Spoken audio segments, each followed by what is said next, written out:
Burnout doesn't usually show up all at once. It sneaks up on high performers. It starts as being reliable, then capable, then the person everyone goes to. And before you realize it, you're exhausted and wondering what's wrong with you. In this episode, we're talking about why burnout is rarely a sign of incompetence and what it actually is telling you instead. Hey there, friends. Welcome back to another episode of the Life Management System. So today we're going to talk about the real root cause of burnout. But to get there, I need to kind of preface this with a quick story. So recently, my house manager texted me and she was like, Courtney, I don't think I can come in today. I am feeling really burnout. And without hesitating, I'm like, absolutely take care of yourself. Totally get it. But then when she came back the next day, she looked at me with like very heavy eyes and she said, can I ask you something? Do you ever feel incompetent? And y'all, my heart sank for her because I could feel and sense in her body language that she wasn't asking out of curiosity. She was asking because that's something that's a narrative that she was telling herself. She was connecting, I'm exhausted with I'm not capable of doing my job. Because she, in addition to supporting me, she has a very baller job in supply chain at a massive manufacturer. So we talked through it, and I later took that to my Instagram community. So if you're not following me yet, please join me at Working Moms Movement. But I took it to Instagram, and almost immediately, one of my clients messaged me and said, I needed to hear this so badly. And I'm like, hold up, time out. This is what I'm here for. Send me a note and let's talk through it. So she sent me a voice memo explaining why. And what that did is it became super clear for me that those weren't just one-offs. So I felt super compelled to grab the mic on this one because I am sure that they're not alone. So here's what I told both of them and what I want for you to hear too. First, I want you to be really clear on something. Burnout is absolutely not a symptom of incompetence. It is a symptom of capacity being exceeded for far too long without the type of support you need. And honestly, like if you are incompetent, I guarantee you would not be burning out. I say this as somebody who has spent a lifetime in the culture space. You would be disengaged, you would check out, you would be totally unaware, and absolutely nobody is going to you trying to give you more work. So, burnout happens because you care so deeply. Burnout happens because you keep pushing past your sustainable limit, because you're responsible, because you're capable, and because you're committed. So your performance and your working conditions, you need to associate those as two totally different things. You can be both excellent at what you do and still be operating in this place or a season or a role or an environment that just isn't sustainable with each other. So at a high level, burnout usually isn't about the intelligence or ability. It's about things like too much scope, for sure. That tends to be one of the biggest. Too little recovery or breathing room to make that happen. The invisible labor that most of us, particularly as women, continue to carry, or like that constant context switching because you have so many different hats you're trying to wear. And again, your scope is too big. Or at the end of the day, it's about having no margin for being a human being. Think about it. You have basic needs. You have to eat healthy.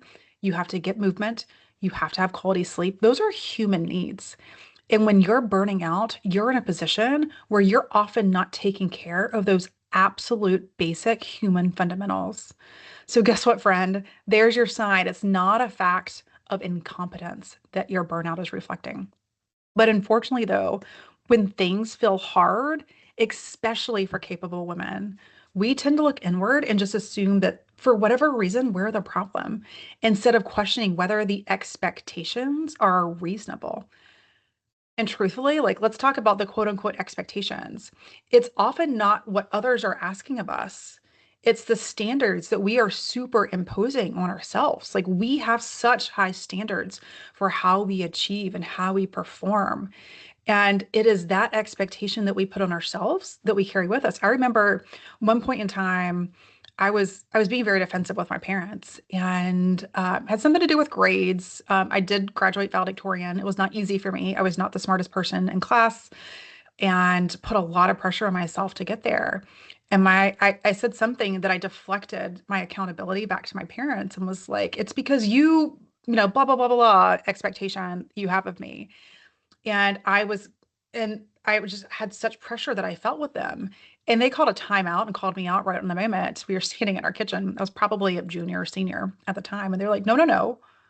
Our only expectation of you is that you do the best you can do. Like, it's not to bring home these grades, it's not to burn yourself out. So that's standards that I was putting on myself. And it's the kind of pressure I've continued to carry with me until I hit burnout. And for, it took me hitting burnout to be able to get where I am today. So you have to think of burnout as a source of information. It is your body's way of telling you something. It's not telling you you're broken. It's not telling you that you are not working. It's just telling you that something needs to change. And ironically, it was my own burnout 8 years ago that eventually led to me building my own life management system, which naturally is what led to me building the Working Moms Movement brand. But I wish that I had enough information and support to not let it get that far. Because I knew that I was competent. Like, I never doubted my competency, but like so many high performers, I let burnout like slowly creep into my system until one day it was, I mean, I snapped. I do remember my occasion. If you haven't heard it, episode 50, go back and hear my entire story. And I'll link that in the show notes. But I reached that point of capacity where I had overexceeded for far too long, because burnout doesn't usually show up as like complete exhaustion one day. It just flips on. It starts as over responsibility, and then it becomes your identity. Like, I became the reliable one. I became the person that everybody would go to for everything. So if that's you, if you're the reliable one, it's helpful for you to identify before that happens. Recognize when you're caring more than what your role is supposed to do, or what your job description says, or what your season of life ever intended for you to do. And that's why their story felt so familiar to me. So if this is resonating with you, it's probably because it feels a little familiar to you too. So listen to me when I say you're not alone. Okay, so that's the preamble. Now let's real talk it. I would say, like, I'm pretty proud of my resume.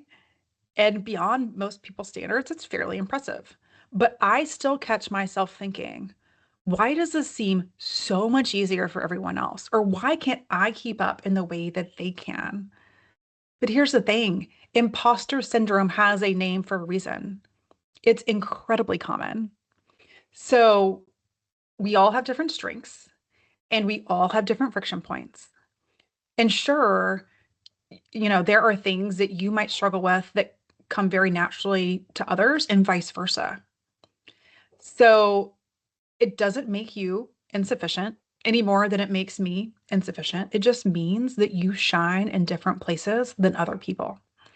So one of the things that I'm big on with my clients is helping them build their brand. I'm very passionate about that because it helps to know the space that we can really hold our shoulders back around, and to be able to more effectively communicate what our strengths are and how to step into those. Because when you step into your strengths, you're inherently wasting less time. And it also helps to know and understand where your strengths have gone wild. So as an example, like, I'm a killer dot connector. I see patterns. I like connect relationships. I see possibilities everywhere I look. And that's an absolute strength of mine. But my strength gone wild is that scope creep is absolutely like at the, it happens at every corner, because I'm seeing all these connection points and I get excited. And while I have frenetic energy and I move fast and I activate quickly, so I get a lot done, it can sometimes take a lot longer for me to get projects over the finish line because I am slowing myself down by making all of these connection points along the way. So that awareness matters to me. It helps me understand what my strengths are, but also what my friction points are. So that way I'm not forcing myself into roles that drain me or that take me longer. And I'm able to get support in those categories. And I'm able to step into the place where I know that there is the least amount of friction based on what I bring to the table. So here's the other piece that's important to name.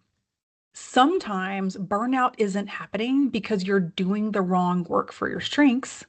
Often it's happening because you're doing all the right work, and congratulations, you're really good at it. It's like the work begets work, stress begets stress, sleep begets sleep. If anybody read those books when your littles were tiny. So guess what is going to happen when you are competent and when you are reliable? People are going to come back to you over and over and over and over. And guess what? You're probably doing the same thing. If you want something done well, are you going to go to somebody who's going to get results? Absolutely. So people are coming to you because you are reliable, because you're getting results. But that leads to the next issue, and that's boundaries. Burnout happens when we don't protect them. And boundaries aren't just about who has access to you, they're about knowing what to say yes to, what to say no to, and having language at the ready, and then being able to deliver that language with confidence, with follow through, because you know that something doesn't align to you. So, the biggest goal that I have for any and every single client I work with is I want them to live in a place of intentionality, because when you're clear on what you value, it becomes much, much easier to decide on what actually belongs on your plate and when. And then finally, to bring this full circle for you, another huge contributor of burnout is this pressure that we put on ourselves to protect that brand I was talking about. So, as women, we are unfortunately often conditioned to do things like over explain, we over prepare, we justify ourselves, we rescue others, including our team. Like, over functioning for my team was one of my biggest, like, time sucks when I was in corporate. We're also expected, by the way, to prove ourselves to earn opportunities, while men are often given opportunities based on their potential. That pressure leaves absolutely no margin for us to be human, to be able to take care of our human needs. Then, when you add on all of that invisible labor that we carry at work, the unpromotable tasks that get handed to women more than men, and the weight of all that we're carrying at home, there's really no space left for us to recover. That's what fundamentally leads to burnout. So here's the good news. Competence is not the issue, which means the solution isn't working harder or feeling pressure to do more. The solution is redesigning your life and work so that they're actually sustainable for you, which requires you to look at your entire ecosystem, not just this one piece of it. So if you're listening and wondering whether this applies to you, ask yourself this. Am I exhausted because I'm incapable, or because I've been compensating for gaps that were never mine to fill? And if you've been quietly wondering whether you're the problem, I want you to hear this. You don't have to figure it out all alone. So, for the first time in the history of this podcast, I'm actually going to leave my booking link in the show notes and would love to speak with each of you. Like, this is such a passion point of mine. The call's free, it's a low pressure clarity call where we look at what's draining your energy, where your capacity is being exceeded, and what you actually need to do to change in real life, not just in theory. Because this isn't about doing more, it's about building something that's sustainable for you. Okay, that's a wrap, friends. This episode was heavy, but it felt necessary. So if no one's told you lately, you're not failing, you're caring a lot, and you are doing a damn good job. You've got this, mama. If this episode hit home, the next place I want you to go is my two-part series on boundaries, starting with the episode 4. Because burnout isn't just about working too much, it's about not protecting your time, your energy, and your priorities. In those episodes, we break down how to set boundaries that actually stick and how to honor them without guilt. Go ahead and watch episode 4 next. It builds directly on everything we just talked about here.